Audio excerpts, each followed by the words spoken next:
aujourd'hui, on va parler à propos de comment faire pousser des poivrons puis des piments. C'est deux variétés de plantes qui sont de la même famille, même. Ils sont de la même famille comme les tomates, mais il y a des petites différences dans leur méthode de croissance puis leurs habitudes. Ça fait que, on va commencer par juste parler un petit peu de quand c'est que c'est le temps de les commencer.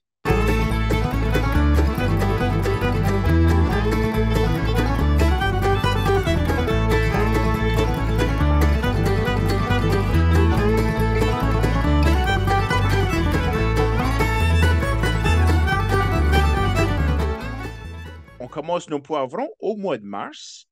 Ça fait qu'on peut les semer individuels dans des seed pots, dans des petites cellules, là, tu sais, là, des seed trays, ou on peut en semer plusieurs dans un pot. C'est quelque chose, des poivrons, c'est quelque chose qu'on peut diviser assez facilement, là, quand c'est qui commence à être un petit peu plus grand. Si on veut sauver de l'espace, surtout au début de la saison, là, tandis que c'est qu'on a pas mal tout, va commencer à parler up un peu. Ça, si on veut se sauver un petit peu d'espace puis simplifier la tâche, moi, c'est quelque chose que je fais souvent. Je vais juste tirer une bunch de graines dedans mon pot, puis je vais juste ajouter un niveau de terre, la hauteur que ça nous dit dessus le paquet, comme on creuse les enterrer, les graines, là, ben, c'est ça l'épaisseur de terre qu'on va mettre dessus le fait. On peut se sauver de la place, sauver de l'espace, sauver des ressources puis du matériel. Les graines de poivron, ils germinent à la température de 27 à 32 degrés Celsius. Ça fait qu'il y a beaucoup de monde qui a de la misère, ben, ils germinent pas de service, puis il y en a un ou deux qui sortent, puis les restants ne sortent pas, puis je ne sais pas pourquoi. Des fois, c'est justement ça. C'est juste qu'on n'a pas atteint la température idéale pour faire germiner les graines de poivron. Des fois, on peut acheter, tu sais, là, on peut avoir comme des mats, des heating mats, des petits, comme un petit calorifère électrique. Tu peux assis tes pots de semis dessus le fait de ça, puis ça va donner une chaleur en dessous qui va nous donner la température qu'on cherche. On peut aussi les reformer dedans, comme une petite greenhouse à la maison. Ils avons ça, là, c'est comme des petites étagères en métal, là, tu sais, là, avec des pipes, puis ça, puis il y a comme une petite tente que tu peux ouvrir avec un zipper. Puis là, dedans, tu peux comme garder une température plus stable, il y a moins de courant d'air, puis c'est un petit peu plus humide, puis si tu as des lumières de là-dedans, ça donne un petit peu plus de chaleur. So, on cherche pour avoir une certaine température, là, tu sais, là, c'est pas mal chaud, là, c'est comme 27 à 32, là, c'est plus chaud que confortable de dans une salle. La raison qu'on les commence de bonne heure, c'est qu'on a besoin de... Ben, c'est pas nécessaire, premièrement. C'est pas nécessaire de pruner nos poivrons, mais dans notre... par ici, on a beaucoup de vent, puis surtout des poivrons, des piments. C'est pas si nécessaire parce que c'est des piments, des petits hot peppers, là, c'est des petits peppers. Il y en a beaucoup, ils sont pas pesants. Puis on n'a pas vraiment besoin de pruner ceux-là. La plante devrait être forte assez pour les chaînes. Mais quand tu parles de gros green pepper, un red pepper, un yellow pepper, orange, c'est là, des gros poivrons, ils peuvent devenir relativement lourds. Puisqu'on a juste une tige simple puis elle est longue, puis flimsy un petit peu. Souvent, la plante, je me suis aperçu que les plantes, ils se penchent à la pesanteur de les légumes, puis ça touche à terre. Puis un des plus gros, il n'y a pas de grand peste qui affecte les poivrons, mais les limaces. Si la limace peut embarquer dessus ton légume, elle va creuser un trou dedans, elle va rentrer dedans, se niger de là-dedans, puis manger le dedans de ton poivron. Puis tu vas pour la couper, pour la récolter, puis la sortir, puis c'est comme c'est nasty. Ça fait que je pense que c'est que notre plante, avant qu'on l'amène dehors, on veut la commencer un mois de plus tôt parce que c'est qu'on va la ralentir un petit peu sa croissance pour c'est pas comme du basil, du basilic. Si tu pinces la pointe qui grandit, après qu'elle a fait quatre vraies feuilles, pas les premières feuilles qui sortent parce que c'est que la graine germine, mais quatre vraies feuilles de poivron. Après ça, la petite la petite, le bout qui est en train de pousser, là, tu sais, jusqu'à ce que les nouvelles feuilles commencent à pousser, ben, si on pince ça, elle va stimuler à faire produire une branche à chaque node jusqu'à ce que la tige de la feuille va s'attacher à la tige. So, ici, j'ai un tout petit vidéo. Les gars, c'est comme ça qu'on fait ça, là. Tu vois juste, tu snips ça. Tu vois, on enlève les fleurs. La tige reste là, là, puis tu vois, là, jusque la tige, la feuille s'attache à l'étron, là, il y a une petite bump, là. Mais une nouvelle branche va prendre, là. Là, les branches seront plus solides, il y en aura plus en bas. Puis, le plus de branches qui poussent solides du bas, la plante sera plus forte. Puis, elle sera capable de produire plus de fruits que si elle a une tige seulement qui produit du fruit. Maintenant, on aura tabac 1, 2, 3, 4, 5 ou 6 qui chacune vont produire du fruit. Tu sais? Des fois, il faut avoir le chair dur pour avoir le meilleur à long terme. Essentiellement, c'est ça qu'on essaie de faire, c'est qu'on essaie de faire épaissir la base de la tige, puis la forcer à produire plus de branches. Comme ça, à la place d'avoir une longue tige mince qui va se pencher sous la pesanteur du légume, on aura une plante un petit peu plus courte, un petit peu plus dense. Puis elle sera plus robuste à handler notre vent qu'on a ici, surtout pour ceux d'entre nous autres qui font du jardinage sur le bord de la mer. Il y a pas mal de vent. Puis c'est ça, on veut là, donner une bonne base solide pour que la plante soit robuste. Mais c'est que, comme vous avez vu ici, là, la plante avait dépassé ses 4 feuilles, puis elle avait déjà commencé à faire des fleurs. C'est, c'est gaspiller beaucoup de son énergie si on la laisse se rendre à ce point-là. C'est bien meilleur si qu'elle se rend ses 4 feuilles, on pince juste il va y avoir juste les petites feuilles qui vont commencer à vouloir ouvrir. Tu pinces ça, pinces ça avec tes deux doigts, puis tes ongles, ton doigt, puis ton pouce. Puis, tu sais, là, c'est plus efficace à la place de la faire recommencer avec des nouvelles branches au point que c'est qu'on les plante de haut. Mais si elle a des fleurs sur elle, puis on la transplante dans la terre, elle va probablement perdre ses fleurs anyway. Parce que c'est qu'elle va elle va avoir un transplant shock, elle va être choquée un petit peu, ça va la déranger d'être transplantée. Puis du stress sur un poivron, elle échappe ses fleurs à terre, puis elle recommence à nouveau. So, c'est comme ça que c'est comme ça que ça marche. Moi, j'aime de faire beaucoup des plantes compagnons, grouper des plantes ensemble qui marchent très bien. Puis pour des poivrons, par exemple, puis des piments aussi, ils aiment passer du temps ensemble.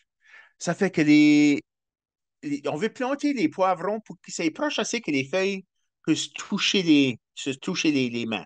J'aime de dire que les poivrons sont vraiment gentils, puis ils aiment ça de se tiendre les mains. Puis c'est comme, pour une raison ou une autre, ils performent beaucoup mieux. Ça fait que j'ai un autre petit vidéo ici qui montre un petit peu comment est-ce que c'est que nous autres, on a à faire l'arrangement ou le placement des plantes dans le jardin, puis utiliser un weed barrier pour permettre de réduire les mauvaises herbes entre les plantes. Allons voir à quoi ça ressemble, ça. Vous voyez ici, c'est un weed barrier on a punché des trous à travers avec une canne à soupe. Chauffe avec un blowtorch, c'était chaud, puis tu peux passer tes trous. Puis tu fais tes trous comme en zigzag, là, alterné là, pour qu'ils soient tout en zigzag.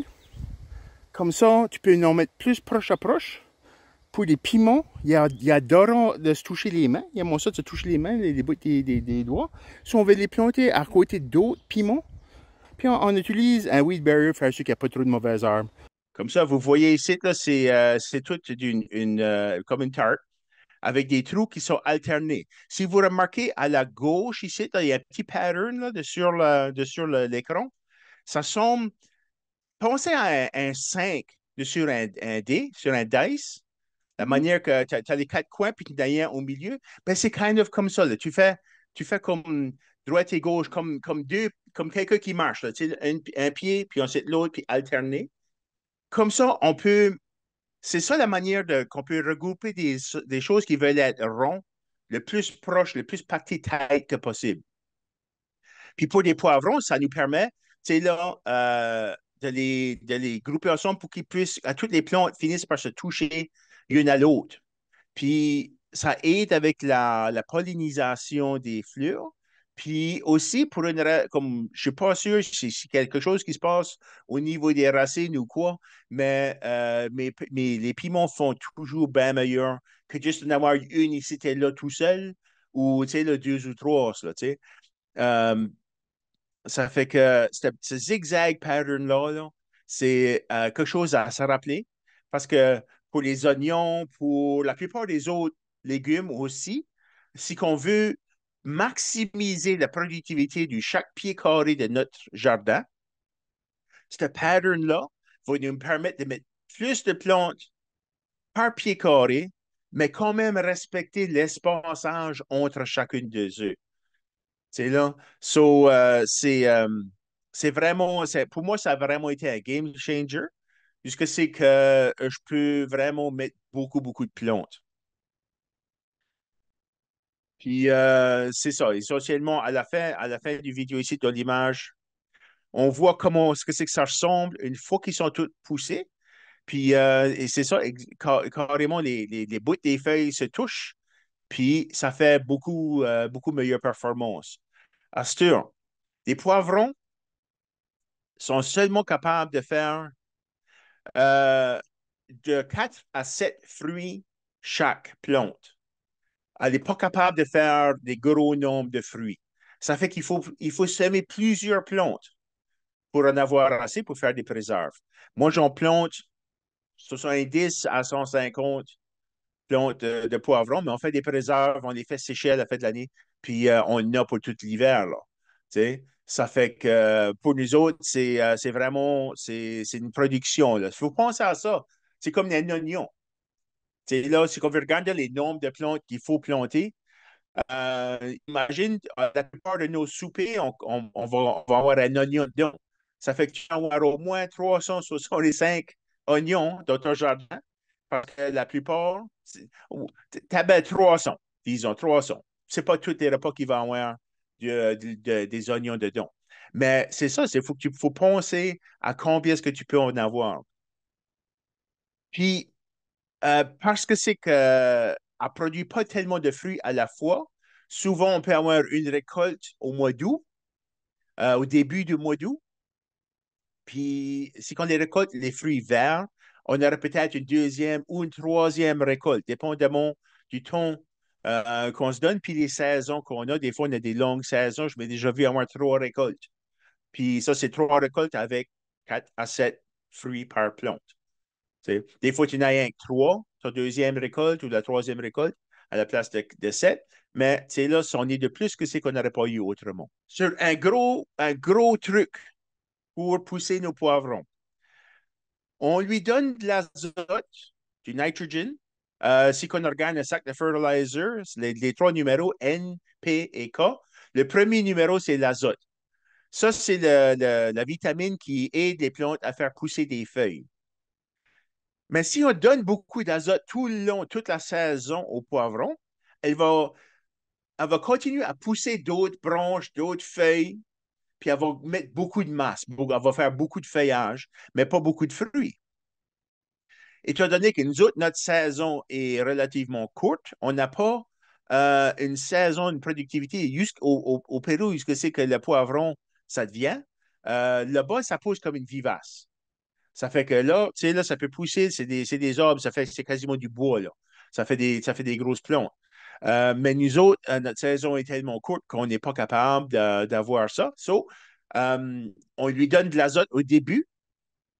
Quand on la plante dans le jardin, on peut donner du compost tea, du vermicompost tea. Tu sais, là, on peut même donner des pellets puis des affaires, quelque chose qui est actif, rapide. Mais une fois qu'elle est bien établie, après 3 semaines et un mois qu'elle est dans le jardin, on arrête l'azote. Là, à ce point-là, on veut encourager de faire pousser des fleurs. Elle va continuer à ajouter des branches, puis des feuilles, puis des affaires comme ça, mais pas à un rythme aussi vite. focuser son énergie à faire des fleurs puis du fruit. Ça fait que là, on peut commencer à tourner avec, à lui ajouter un petit peu de Epsom salt. Du Epsom salt, puis pas ceux-là qui sont parfumés, là. Tu sais, là, on peut en avoir qui sont des senteurs de lavender, là, ça sent bon, là, mais ça peut venir kind of nasty dans le jardin. Ça fait des drôles d'affaires. Euh, nous autres, on achète juste, tu sais, là, des cristals d'Epsom salt. Je mettrai deux cuillerées à table, dedans un jug de watering can, là, tu sais, là, de 2 litres, de 2 ou 3 litres, que je crois que c'est. Puis c'est ça, tu arroses ça, tu peux l'arroser sur les feuilles, tu peux arroser à sa base une fois par semaine. Je lui donnerais ça peut-être une fois par 2 semaines, j'y donnerais du Epsom salt. Tu sais, là, une fois qu'elle a bien établi, puis elle a commencé à mettre de nouvelles croissances, elle commence à avoir des branches, elle a des belles feuilles, là, on va commencer à lui donner du Epsom salt, la triggerer à faire des fleurs. Puis, parce que du Epsom salt, c'est du sulfate de magnésium. Ça fait que c'est un petit peu acide à cause du sulfure qui est dedans, de la sulfate. Puis le magnésium, c'est un des hormones qui aide, ou c'est un des chimies qui aide la plante à faire ses fleurs. L'ombre est vraiment important pour les piments. C'est une plante qui aime la chaleur, mais pas trop de chaleur. On a besoin de lui donner de 27 à 32 Celsius pour la faire germer, mais une fois qu'elle est dedans le jardin, elle n'aime pas des températures plus hautes que 24 degrés de Celsius. Plus haut que 24, elle commence à perdre ses fleurs. So, souvent, on va voir du monde commencer à paniquer un petit peu. Là. Je ne sais pas comment se fait, là, mais mes piments vont tous perdre les fleurs. Ben, souvent, c'est dans le méthode d'une heat wave. Il fait 30 Celsius, il fait 30, 32, 33 Celsius. Puis c'est juste trop chaud. La plante perd, elle est en train de déshydrater un petit peu.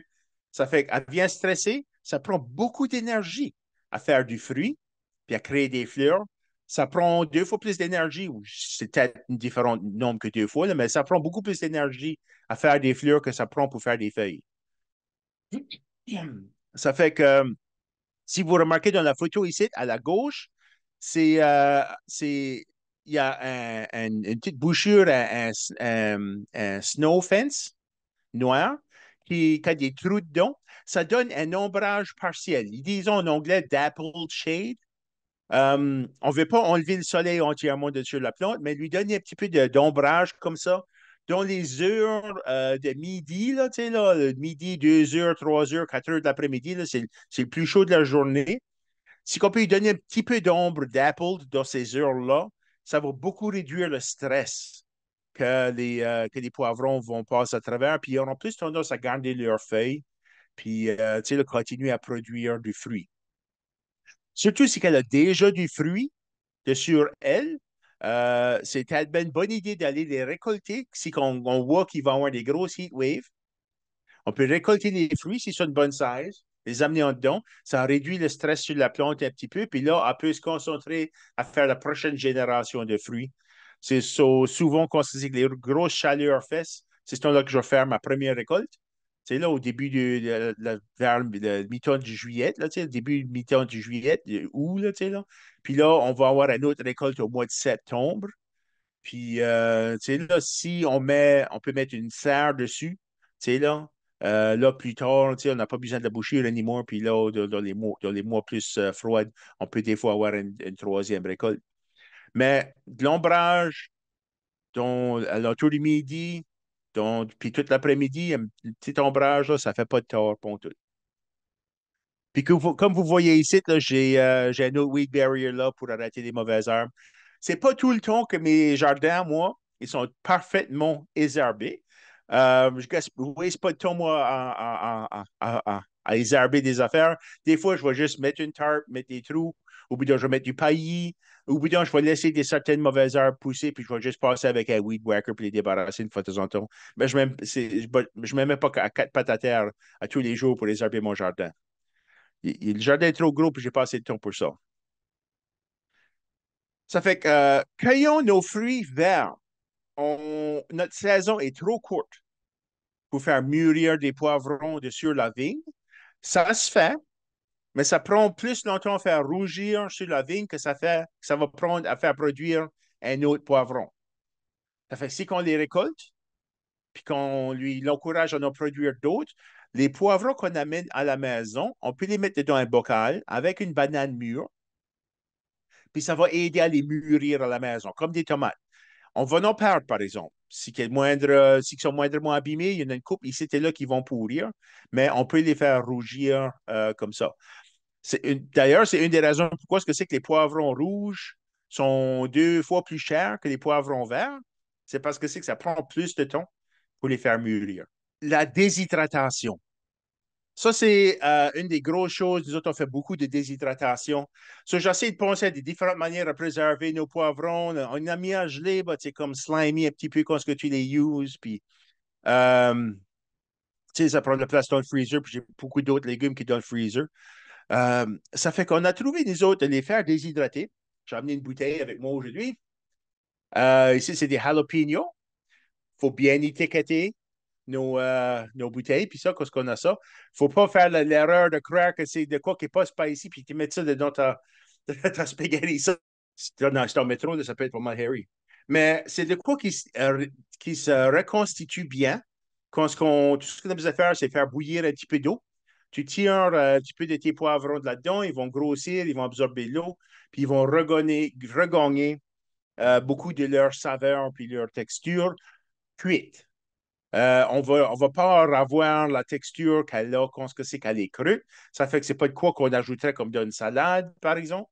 Mais si on fait comme une sauce spaghetti, ou bien on fait tu sais, là, des mets asiatiques, ou on fait tu sais, là, des différents mets, une soupe, un ragoût, tu sais, là, c'est quelque chose que tu peux, c'est bien simple. Tu peux prendre une bonne de ces différents légumes-là qui sont déshydratés.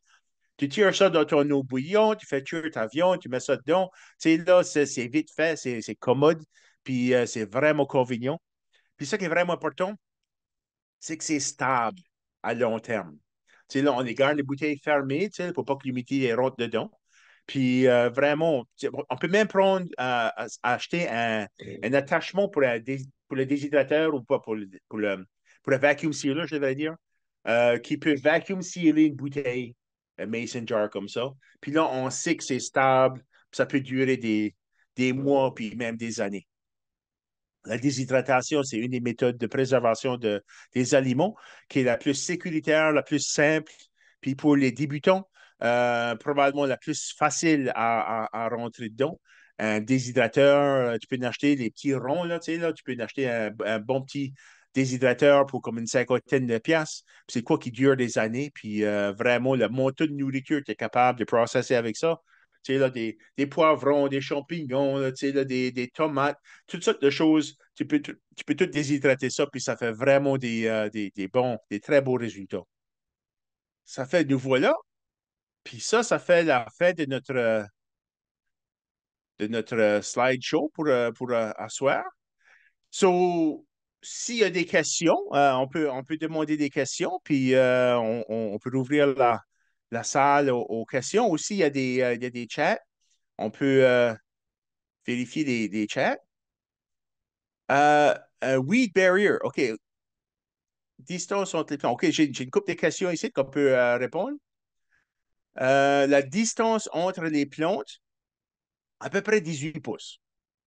C'est là de 12 à 18 pouces. Dépendamment, il y a des variétés, comme des hot peppers, il y en a qui vont être un peu plus petites. Il y en a d'autres qui sont, comme le paquet va te le dire. Mais en moyenne, la plupart des poivrons que moi je fais pousser pour des green peppers et des affaires, c'est alentour de 18 pouces. Puis, à peu près la même distance comme les tomates. Puis Weed Barrier, ça, c'est un rouleau que tu peux acheter au hardware store ou les autres les magasins qui vendent des produits pour le jardinage aussi vont avoir ça. Essentiellement, c'est juste un plastique mince qui n'est pas trop, trop cher. Tu peux éparer ça. Puis, c'est de quoi que. Parce que c'est que c'est du plastique mince, tu peux prendre, comme j'ai mentionné, euh, le, tu peux réchauffer une canne de soupe avec un blowtorch. Puis c'est comme ça que nous autres on fait ça. On prend une canne de soupe, après on la pince avec un vice grip. Sur le bord de la canne, tu chauffes le bas de la canne ou la partie ouverte là, de la canne, puis tu touches ça dessus sur ton plastique, puis ça fait ça rouvre un trou de la grosseur de la canne. Puis là, ça fait ton placement. Tu peux juste creuser un petit trou, mettre ton petit seedling là-dedans. Puis, tu sais, là, c'est bien commode. Puis comme ça, en faisant ça de même, tu n'as pas de mauvais arbres qui poussent dans les espaces entre les plantes, surtout pendant que les plantes sont petites puis sont en train d'essayer de grossir. Ça réduit beaucoup l'entretien. Par exemple, c'est du plastique. Puis c'est pas tout le monde qui est content ou qui est confortable à utiliser, à mettre beaucoup de plastique comme ça dans le jardin.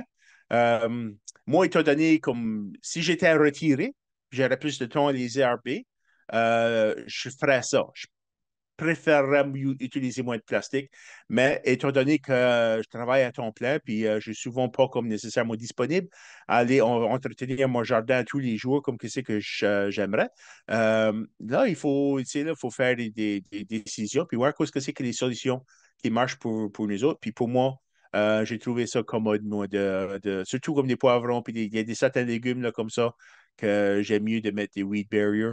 Il y en a d'autres qui marchent mieux avec juste du paillis.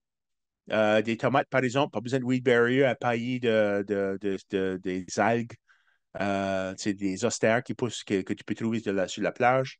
Ça marche juste aussi bien, même ça marche un petit peu mieux parce que c'est que ça décompose, puis ça contribue à la santé des plantes. Le plastique, il ne break pas. Maintenant, on va demander une question. Le plastique ne break pas down dans la terre.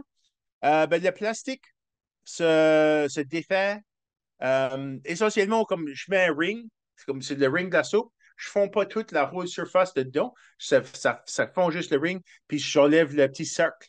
Euh, ça, je peux le jeter dans le garbage. Ça break pas nécessairement down, mais c'est comme tu peux avoir des petits bits de microplastique dedans ta terre à jardin.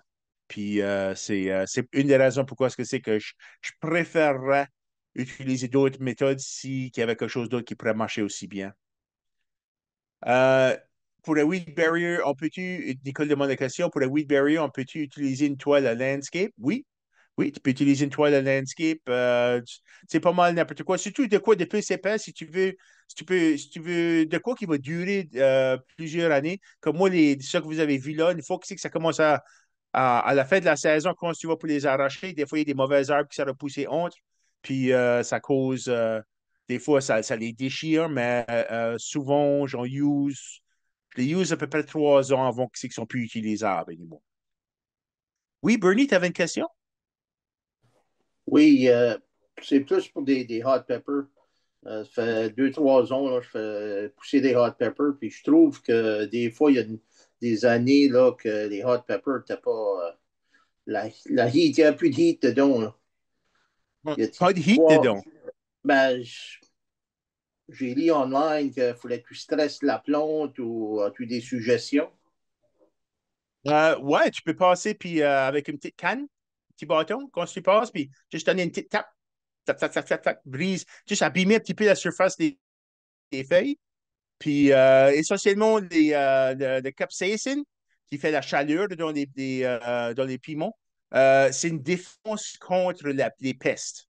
Ça fait que si tu abîmes un petit peu les feuilles, tu abîmes un petit peu la plante va croire qu'elle est en train de se faire euh, consommer par des prédateurs. So, elle va augmenter le niveau de capsaïcine dans ses tissus, puis surtout dans le fruit, autour des graines, puis ça. Puis, tu sais, là, c'est comme ça qu'on peut stimuler plus de chaleur. C'est, si qui ont eu des années où c'est qu'ils faisaient moins de chaleur, c'est probablement parce qu'ils sont plus confortables. Tu avais peut-être un beau jardin qui était un petit peu trop confortable pour la plante. Ben, moi, je les plante dans des pots. Là. J'en OK. mets deux par pot. Ah, OK, OK. C'est peut-être ça, ils sont peut-être trop confortables. Peut-être que je les maltraiterais un petit peu. Ben, c'est ça. Là. Des fois, il faut les slap around un petit peu. C'est dur. C'est weird de dire. Mais des fois, il faut les slap around un petit peu. Là. Tu sais, là, pour les faire performer. Là. C'est pas une recommandation que je donnerais pour nos relationships entre nous autres, mais pour avoir un pepper qui est chaud, qui va nous faire danser un petit peu, des fois, ça prend une petite claque. Les plantes de la maison. Nicole demande une question. Les plantes de la maison. Comment savoir combien d'eau leur donner? Ça que j'aime de faire, moi, pour donner de l'eau aux plantes, moi, j'aime d'arroser mes plantes pas d'en haut, mais ils sont assis dans un tray, un boot tray, ou dans un petit, comme une assiette, quelque chose comme ça. Je les arrose dans l'assiette, puis je laisse l'eau embarver. Lorsqu'elle arrête d'absorber de l'eau, puis que l'eau reste dedans le bol qui sont assis dedans, là, tu sais que tu les as donné assez. Là, tu débarrasses de ça. Mais de les laisser boire dans dessous, puis là, l'eau rentre partout. Des fois, si on arrose, la raison que je fais ça, c'est que si on arrose notre plante d'en haut, des fois, quand c'est que la plante est sec, la terre a rétréci, elle a rapetissé un petit peu, puis il y a un petit espace entre la terre et le pot. Puis quand on arrose d'en haut, l'eau passe tout droit, passe à côté, puis sort du bas, sans vraiment absorber dans le milieu du pot. Ça fait que des fois, on mouille juste un petit peu les côtés, mais le cœur, le milieu du niveau des racines ne reçoivent pas d'eau. Puis dans les pots, s'ils ont tendance souvent à avoir trop de sécheresse, ils perdent leurs eaux vite. Ça fait que pour moi, c'est vraiment important de les asseoir dans un bocal d'eau, les laisser absorber l'eau. Quand ils arrêtent d'absorber l'eau, tu débarrasses de l'excès, puis là, ils sont bien pour la journée. Puis c'est ça, juste aller vérifier. Si on voit que la terre est sec, tu peux sticker ton doigt dedans. Pas juste à la pure surface, mais stick ton doigt dedans jusqu'à ton premier knuckle un petit peu ici, là, puis voir s'il y a encore d'humidité. Si c'est sec, c'est dur, là, il faut vraiment y donner de l'eau. Puis des fois, s'ils sont vraiment secs, ça arrive, des fois, on est gone pour une journée ou deux, on décolle camper pour le week-end, puis on arrive, puis les plantes sont bien secs. Des fois, je les prendrai, puis je les assirai vraiment dans un sio d'eau. Je laisse juste absorber autant qu'ils font absorber. Je les laisse dripper out. Puis là, on sait qu'ils avont assez d'eau. Puis si c'est encore juste des graines, ben, c'est le même principe. On juste laisser l'eau absorber dans la terre, l'absorbe uniformément à travers de tout le niveau des racines, même si c'est juste un petit semis qui a quand même pas encore ses premières feuilles. On veut laisser rentrer l'eau dedans, puis c'est de ça, le NiO qui est de l'excès. On ne veut pas le laisser s'assire dans l'eau, parce que là, ça va pourrir. Puis les racines ont besoin de l'air. Ça fait que si les racines sont submergées dans l'eau, elles vont étouffer comme les autres. Ils ont besoin de l'air un petit peu au niveau des racines. Puis là, ça va pourrir, puis la racine va faire des drôles de choses.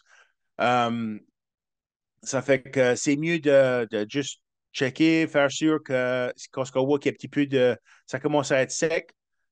Puis que surtout ce qu'on voit que c'est que la cellule, la terre a rétréci du bord du pot. Et là, il faut y donner de l'eau.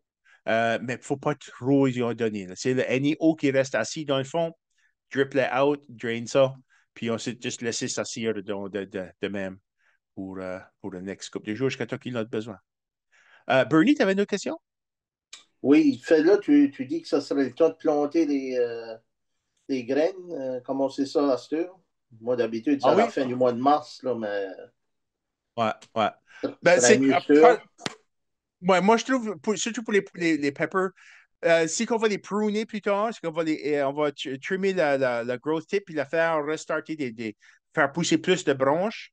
Ça la slow down. So, en startant un mois de plus de bonheur ou 3 semaines de plus de bonheur, ça donne pas un désavantage à la plante. Par le temps qu'elle est prête à aller dehors au début du mois de juin, elle aurait eu le temps de récupérer de ça. Puis là, elle sera prête quand c'est quand finalement on la met dehors. Darlene, tu avais une question? Oui, Darlene, tu es encore muté. Je ne sais pas si tu. Ouais. There you go. Ça me disait un petit message que ça m'avertissait que c'était en train de recorder, excuse. OK, OK. Je vais juste mettre mon caméra, là, je suis correcte avec ça, là. Euh, c'est juste une petite chose que j'avais appris à un moment donné, mais là, je suis juste curieuse si c'est quelque chose que toi, tu fais sur tes plantes de pepper. Euh, à un moment donné, je faisais du jardinage dessus mon balcon, puis je les mettais dans des pots. Euh, Quand tu sais qu'une plante va juste produire peut-être comme, comment ça veut dire, 4 à 7 ou, tu sais, Attends, c'est des green peppers. Je parle pas des petits hot peppers, des jalapenos, pis ça, là. non, non, c'est ça que je veux dire, là, ouais. So, est-ce que comme les extra fleurs, est-ce que tu les pinces off de la plante pour donner la chance à tes fruits de produire mieux ou non? Ou ça Non, non, marche non, pas? non, ça ne m'arrête pas. Je les laisse pousser. Elles vont produire. La première récolte, elle va peut-être en produire une ou deux au début, là, puis là, elle va comme slow it down un petit peu. Ça va tomber dans des tons chauds, puis elle va venir stresser, elle va ralentir un petit peu. Euh, mais tu peux la laisser continuer à produire ses fleurs. C'est fine parce que c'est que elle va probablement en perdre des fleurs quand c'est que la chaleur vient. Anyway, ça n'a pas besoin de mettre l'effort à les enlever. Elle va les enlever ceux-là qui ne sont pas capables de handler. Mais si elle est capable de porter du fruit et tienne ses fleurs, on a une bonne saison, puis on aurait peut-être bien une bumper crop. So, Ah, on ne OK. voudrait pas enlever les fleurs. Donc, dans un cas comme ça. Parce que on remarque, ceux d'entre nous autres qui passent pas mal de temps à jardiner, on va remarquer que notre climat est en train de se réchauffer. Puis ça devient de plus en plus facile à jardiner. Puis comme moi, la production de poivrons a jamais été aussi bonne que dans les derniers 10 ans. Euh, pour une raison ou une autre. Quand j'ai commencé à jardiner, nous autres, on était dans le climat 4B. Puis là, on a été avancé à 4A. Puis cette année, ils vont réévaluer les zones de jardinage, des zones climatiques comme ça. Puis je soupçonne que je vais finir par être dans une zone 4, 5B probablement cette année. Parce que c'est juste, on n'a pas, les hivers ne sont pas aussi frais. On a des chaleurs plus tôt dans le printemps, puis le temps reste beau plus tard dans l'automne. Ça allonge beaucoup notre saison. Plus de fleurs qu'on a, le plus de fruits qu'on va pouvoir aller. Which is good. C'est toutes des bonnes nouvelles. C'est toutes des bonnes nouvelles. Ouais, Euh, ouais. comme le changement climatique, hein, c'est quelque chose qui fait beaucoup de controverses, puis il y a du monde qui croit dans ça, qui ne croit pas dans ça. Puis, mais par exemple, c'est qu'on regarde comme nous, c'est que nous autres, on est de notre climat, ça va juste allonger notre saison, puis ça nous donne un avantage. Il y aura d'autres désavantages, des plus grosses tempêtes, par exemple, puis des gelées, des tons bizarres, mais là, je prendrai une couple de jours extra de jardinage par année. Là, c'est bon. Manon, tu avais une question? Ouais, en parlant de tout couper puis pincer, ça m'a fait penser à la dernière session. On avait discuté, je voulais pas faire un petit sidetrack là, on avait discuté about comment pruner puis ça. Mhm. Puis là, je m'en souviens pas parce que je l'ai pas noté. Les grosses ailes, t'as dit que je pouvais les trimer, les yeux qui sont à la base là. Ben, c'est-tu comme à cette heure ou après le fruit de cette année? Comme je pourrais-tu aller à cette heure ou c'est too late? Comme, Pour quelle plante? Parles-tu des gros ailes? ouais, OK, OK. Ouais, c'est sûr qu'il faut les pruner. C'est ok. aussi de l'année. Ouais. Avant, Puis, avant qu'ils commencent à produire des feuilles. Aussitôt que ça commence, les feuilles commencent à bourgeonner, il faut arrêter de pruner. À ok. moins qu'il y ait une branche qui est endommagée qui a besoin d'être enlevée. Donc, quelque chose comme ça. Oui, oui, sur la même affaire que tes pommes. Puis, Ouais. si je veux pas grafter les bouts des branches des pommes, tu mets-tu juste ça dans la terre pour commencer un autre bébé ou? Oui, ouais, tu peux faire ça dans l'été. Si tu enlèves parce que si ton prune un petit peu de ce temps-ci de l'année, il y a d'autres suckers qui vont vouloir pousser dans l'été. Ceux-là, dans le mi-temps d'été, tu peux enterrer deux buds de feuilles, puis laisser deux autres buds de feuilles sortis, puis ils vont probablement euh, tu auras probablement un taux de racinage un autour de 20 à 40. So, tu sais, là, si tu en fais 10, tu en as bien 3 ou 4 qui vont faire des racines, puis le reste, on va juste sécher. Mais faisons plus que c'est que tu en as besoin. OK, c'est comme des raisins. OK, perfect. Ouais, Merci. ouais. Sorry. C'est juste Oh, all good. Nadine, tu avais une question? Oui, quelqu'un m'avait dit que je pouvais overwinter des plantes, des piments. J'ai des poivrons que j'ai coupé toutes les branches dessus, puis là, je l'ai mis dans mon cold room. Quand est-ce que je sors ça? Sûr. Ça?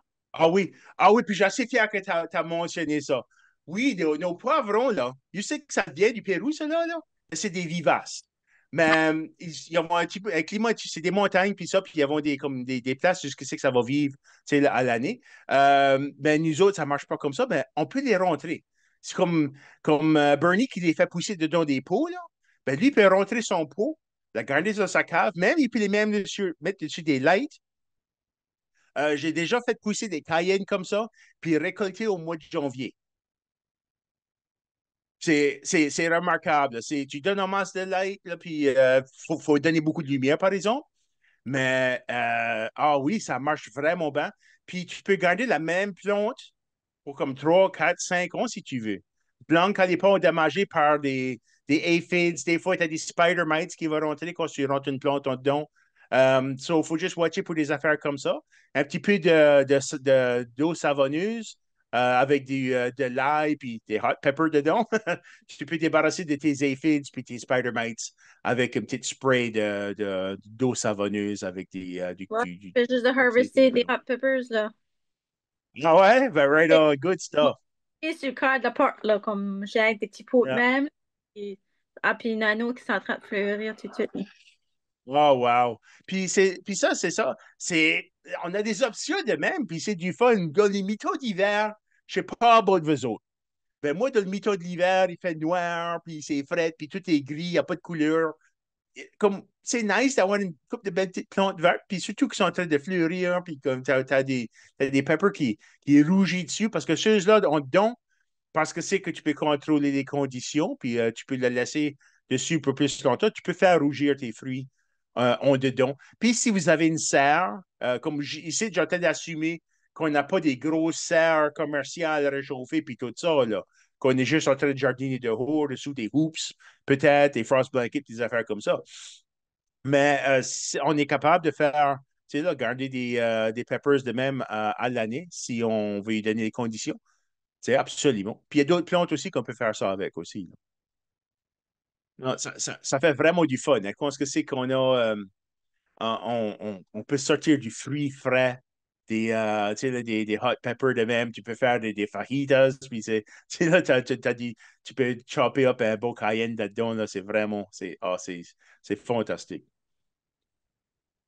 En parlant de fruits pis ça, j'ai vu il y a une madame pas loin de chez nous à Notre-Dame avant des bouchures de calaraciné de blackcurrant. OK. Moi, c'est pas quoi que j'ai fait, mais tu fais quoi? Des conserves avec ça? Comme si tu recommandé à planter? Ah, moi, je trouve que les blackcurrants, c'est un fruit qui est vraiment, qui est vraiment méconnu. Il n'y a pas beaucoup de monde qui connaît ça. C'était Hmm. populaire beaucoup en Angleterre, en Europe, dans le vieux temps, les années 1700-1800. Mais c'est quelque chose qu'on ne connaît pas beaucoup. Puis aux États même, la plante est illégale. Tu n'as pas le droit de faire pousser des blackcurrants aux États-Unis parce que c'est qu'elle est associée avec une maladie qui affecte les prusses, puis les evergreens qui est aux États. Mais on dirait comme ici, ça fait pas ces problèmes-là ici. Je crois que c'est juste à cause du climat plus chaud que nous autres. Il y a un virus ou un fungus ou quelque chose qui est associé avec le current qui peut infecter ces autres arbres-là qui sont importants pour la foresterie, puis tu sais, là, de faire du dimensional lumber, puis tout ça fait même. Ben, je crois que Mais c'est un beau petit fruit. ouais. Excusez, go ahead. Non, avant, ça, c'est pas illégal au Canada. Non, non, c'est pas illégal au Canada pour tout. As a matter of fact, les Lifesavers, si tu as ever goûté le Lifesavers Ah, violet, c'est pas grape. Aux États, c'est grape. Ben, au Canada, c'est du currant. C'est du black ah. currant. C'est un beau petit fruit. Il fait des bonnes confitures. Moi, j'aime de le mélanger avec d'autres fruits pour faire de la confiture. Mais elle est bonne tout seul. Il faut le faire sûr qu'elle est bien mûre. Mais pas trop mûre. Parce qu'une fois qu'elle vient trop mûre, puis le fruit commence à être comme ratatiné un petit peu, là. La saveur est comme musky, puis comme vraiment un petit peu overpowering. Mais si tu la pognes avant ça, tu sais, là, si tu la pognes trop de bonne heure, elle est assez hague, tu ne peux pas la manger. Comme les Mais grosses. quand c'est hague, ça fait des bonnes confitures. OK. Comme Qu'est-ce ça, que. c'est comme, Pareil comme les groseilles, les groseilles, c'est pas mal heg au Mhm. début. Euh, Ouais, ouais. C'est les mêmes familles de plantes. Connais-tu je sais pas quoi c'est le nom scientifique, là, mais comme les service berries, c'est comme un arbre OK. comme plus sauvage, là. Les amélanchés, oui. Ouais, Ah oui. ça, j'en ai trouvé un sur la terre. Euh, OK. c'est comme, oh my God! Puis l'été passé, c'était vraiment une bonne saison, I guess, là. So, y Ah a-t-il oui. moyen? So, je peux-tu faire, je pourrais-tu aller couper ça puis m'en faire d'autres bébés ou, je sais pas, hein? Ça, j'ai essayé, j'ai pas eu de succès. J'ai jamais eu As-tu de succès à faire avec le fait, Service Berry. as-tu essayé avec, euh, Crafty? As-tu essayé Euh, Crafty? j'ai, j'ai jamais essayé de le grafter, mais il faut que tu aies une rootstock pour le grafter dessus. Oui. Yep. Puis vraiment, ça qui est dur, c'est de faire raciner une branche. J'ai essayé de la air layerer, comme prendre une branche puis la coucher à Oui. terre, puis la garder de même, comme que je fais avec les groseilles, je fais ça avec des raisins. Tu sais, tu peux faire ça avec plein d'autres plantes, mais pas, ça ne veut pas marcher avec celui-là. Pour une raison ou une autre, il est difficile à propager. Il pousse bien par graines. Ouais. Puis c'est quoi qui pousse sauvage? Ça pousse sauvage quasiment partout dans le bois par ici. Oui. Je reviens pas. Mhm. J'en ai un, moi, un aménagé, un Service Berry, qui a 45 pieds de haut. Ouais, ça vaut de ça. Énorme. Je l'ai Ouais, jamais vu énorme, sur énorme. Bolt Grill. Je suis juste comme, how can I never Ouais. see that? Ah, moi, c'est une de mes favorite plantes, mes favorite arbres à avoir alentour, parce que c'est la première à fleurir au printemps. Mhm. Puis, comme les pommiers commencent juste à rouvrir leur première feuille, ben, la mélanger est complètement couvert de beaux petits fleurs blanches. Puis les feuilles sont comme rougeâtres. Ça Mhm. fait comme une belle combinaison de couleurs. Puis quand ce que les feuilles, des pétales, des fleurs commencent à tomber, ça tombe comme une petite neige. C'est vraiment féerique. Jusqu'à pouce, moi, le gros amélanchier, il est juste à côté de ce que c'est que j'appelle mon happy spot. C'est comme un pommier qui fait comme tout un dôme dessus le fait, sur le bord du ruisseau. C'est une place tranquille. Puis je m'assis là pour méditer ou passer du temps comme privé, c'est là, proche de la nature. Puis c'est une de mes favorite temps d'aller là. C'est quand c'est que les amélanchés sont en train de perdre leurs pétales de fleurs. C'est juste, pour moi, c'est juste magique de s'asseoir dessous ces arbres-là. C'est Ah, ben non. remarquable. Marie demande si je vais faire un webinaire sur les fleurs. Non, je ne vais probablement pas faire un webinaire sur les fleurs. Mon focus avec la commission, c'est d'aider les gens à produire plus de nourriture. Mais les fleurs, pour moi, c'est une chose qui est importante parce que c'est la beauté. Hein. C'est Et entouré de beauté, de nourrir l'esprit. Excusez, go ahead. des fleurs médicinales. Oh, il y a plein de fleurs médicinales, puis il y en a beaucoup qui sont comestibles. C'est ça. As a matter of fact, la plupart des fleurs sont comestibles. Comme comment ça s'appelle ça, des nasturtiums. Hmm. Ça fait des belles, la fleur, une belle fleur, elle peut être jaune, orange, rouge, toutes sortes de différentes couleurs, mais elle est épicée, elle est spicy un petit peu. Si tu mets ça dans ta salade, là, ça fait assez une belle assiette. La salade est tellement jolie, c'est quasiment tropical. Plus ça donne une petite bite toute spicy. Là, c'est vraiment du fun. Il est mild spicy, il est pas super hot, là. Mais oh my goodness, c'est vraiment un gros délice. Il y a le borage aussi. C'est une belle fleur bleue, un bleu électrique. Puis celle-là aussi, la fleur est comestible. Puis les feuilles sont comestibles, mais les feuilles ont une texture comme. C'est comme poilu un petit peu, là. Puis c'est comme. Ça goûte de. Les feuilles ont un goût de concombre, mais c'est à cause de la texture, elle est comme un petit peu bizarre à manger dessus.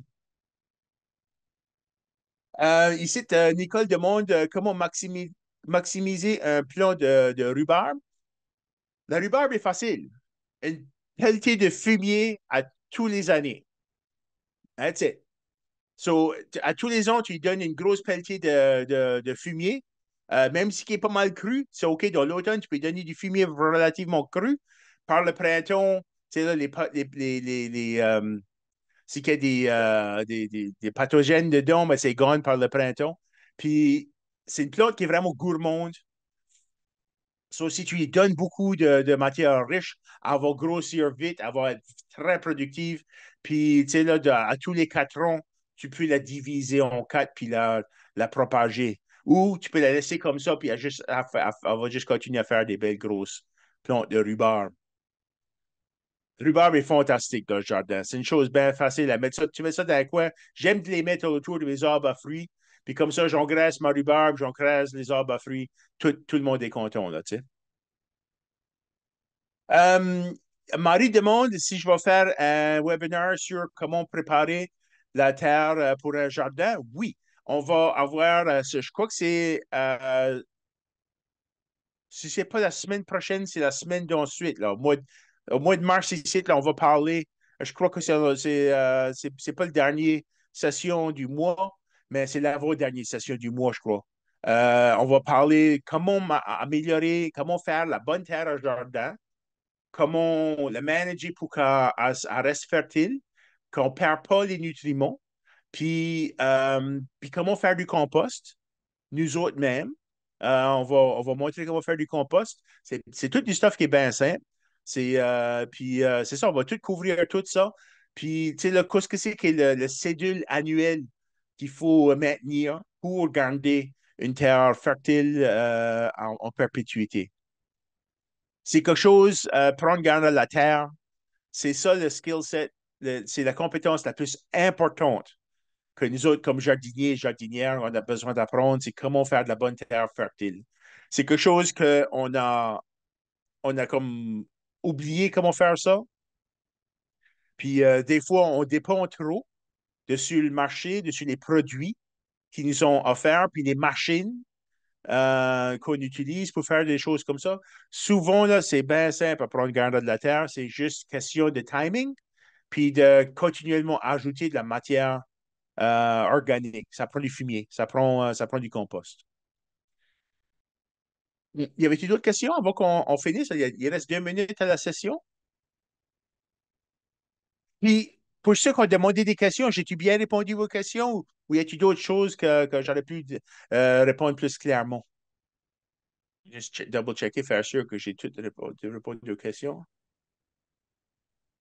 Moi, Jeannette avait mentionné une question ici. En parlant de fruits mal connus, j'ai un arbuste de quince. Ouais, t'es chanceuse, Jeannette, d'avoir un quince.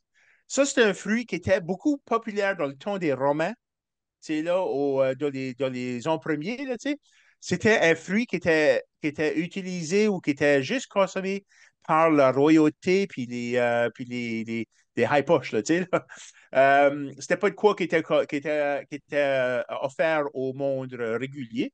C'est un beau petit fruit, ça semble des pommes, mais elle n'est pas bonne à manger. Tu sais, là, comme tu peux pas croquer dedans de même. Un quince, c'est quelque chose que tu as besoin de faire cuire. Tu peux le faire chauffer dans de l'eau sucrée. Tu sais, là, tu mets un petit peu d'eau avec du sucre, puis tu coupes tes morceaux de quince là-dedans, puis tu le fais chauffer là-dedans, là. Ça fait comme un sirop, là. Ah, ah, ah, ah, ah. Puis ensuite de ça, tu peux ajouter comme des crèmes, puis un petit peu de sucre, puis une crème glacée avec ça, là. Là, tu manges bien. Ça, c'est une saveur, c'est assez riche. Puis c'est juste c'est super, super un beau fruit. Puis c'est ça. Moi, j'en ai planté, ça fait une couple d'années, elle n'a pas encore commencé à porter fruits. Mais c'est de quoi de plaisant de pouvoir avoir quelque chose, des affaires comme ça qui sont un petit peu moins connues, puis de pouvoir avoir des luxes qui n'étaient pas, qui est pas connu tellement. Tu sais, là, c'est qu'on le produit nous autres-mêmes, on peut avoir tous les luxes qui étaient seulement disponibles au plus royal du monde dans le temps passé. Hein. C'est quoi le nom? Jeannette C'est mentionne quoi aussi le nom? Oh, pardon. Quince. Quince. Ah, OK, merci. Ouais, c'est beau. Checkez ça de là-dessus. Si vous pouvez vous en mettre les mains dessus, là, c'est de quoi qui vaut la peine. Ça pousse comme un pommier. Là. Ça fait un arbre comme un pommier. Puis, Jeannette mentionnait que ça fait de la bonne confiture aussi. Puis, justement, c'est ça. Tu le mixes avec du sucre, puis ça fait de la confiture. Là. C'est de quoi de spécial. C'est vraiment de quoi de plaisant. Comme ça, on est rendu à la fin de la session. J'aimerais vraiment de remercier tout le monde de venir participer avec nous autres à soir. Ça, c'est des sessions que je fais avec la commission de, la Commission des services régionaux de Kent, en association avec le réseau oh, excuse-moi. Je, je suis peut-être un petit peu fatigué, là, mais c'est le comité de résilience puis la commission des services régionaux de Kent qui monte ces ateliers ici. Puis on apprécie beaucoup que vous ayez venu passer du temps avec nous autres à soir. Puis je souhaite que vous vous trouviez de nouveau aux prochaines sessions. Ça fait que gardez vos yeux ouverts pour des emails. Je vais vous envoyer un lien au recording. Puis notre invitation pour vous faire penser à la prochaine session qui va se venir dans 2 semaines d'aujourd'hui. En tout cas, bonne journée tout le Merci. monde. Merci beaucoup. Merci bien. Là.